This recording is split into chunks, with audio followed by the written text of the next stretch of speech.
Well, welcome back to the homestead. I know it's been a little while since I put a video out, but that's because I haven't been out here getting any work done, so I got to tighten up on that a little bit. But anyway, I've got a mini excavator rented tomorrow to fix a fill line at another location, and I'm going to have a lot of time left on that machine, so I thought I'd bring it out here to the house and see if I could make some use of it. So let me show you what I'm going to try and do with it. So one thing I want to do while we have the excavator out here is dig these two little pine stumps up out of the front yard. They're not going to be anything but a nuisance as time goes on, so we're going to go ahead and rip those up and get them out of the way. So another thing I'd like to do while I have the excavator out here is to lay in two 4-inch drain pipes under the house for black water and gray water. And then out here we're eventually going to put a gray water holding tank, and then farther out will be the regular septic tank.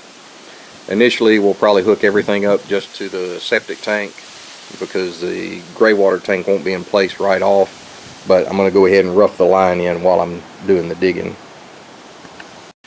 Alright, so the next thing I want to try and do, and I'm not sure I'll be able to do it or not, just depends on how long the boom is on the excavator, but I want to try and dig a trench 3 foot deep from here all the way over and under this wall for some 2.5-inch electrical conduit to be able to hook my meter up. And we're going to mount the meter base here on this outside wall. So we're going to give that a try. I'm not sure whether the boom will be long enough because they're fairly short on these mini excavators, but if it is, we're going to dig that trench over the top of this wall and get our conduit laid in there. Okay, so another thing I need to do is get this pile of dirt here moved inside the foundation wall and spread out for a cushion for the vapor barrier. And I would use a front end loader on it, but the rental company no longer rents the small tractors with the front end loaders, so got to be done with the mini excavator, or I either got to shovel it by hand. So we're going to try and make use of it for that.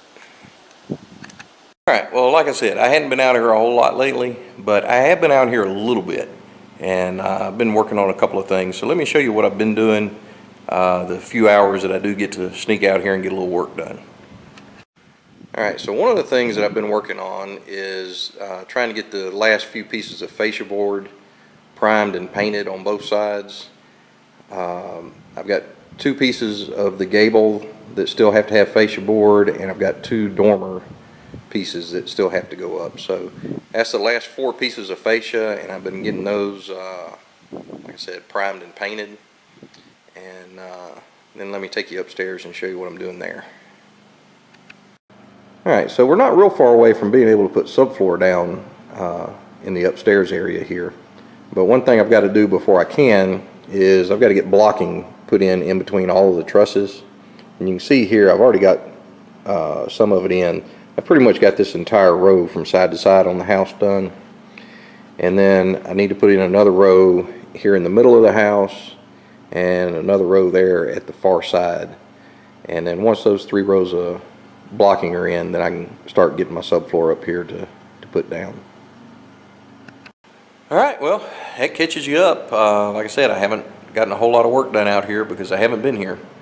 And hopefully that'll change. Tomorrow we'll get that mini excavator out here and make some headway on the outside work. And once that's done, we should be ready to start framing up the porch. And that may be some visible progress made. So y'all stay tuned.